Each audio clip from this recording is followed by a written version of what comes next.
আজ সকালে ছেলের স্কুলের টিফিনে রুটি করেছিলাম, একটু বেশি রুটি হয়ে গেছিলো, তোমাদের দাদার হয়ে গেছে, দাদা খেয়ে নিয়েছে। আর আমি খাচ্ছি এই যে ছাতু।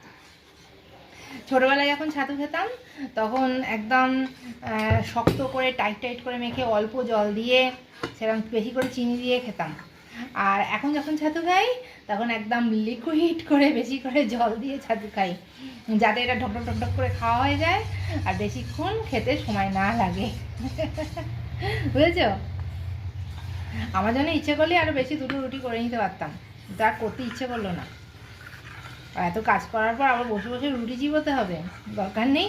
তার থেকে ছাতু খেয়ে নেবো, ডাপটা ডাপটা করে খাওয়া হয়ে যাবে, খাওয়া শেষ হয়ে যাবে। আমরা মেয়েরা স্বামী আর সন্তান খুশি থাকলেই খুশি হই, বলো? বিশেষ করে আমাদের বাঙালি মেয়েরা নিজের জন্য ভাবার অত সময় নেই। তবে নিজেকে ভালো রাখতে যদি না পারো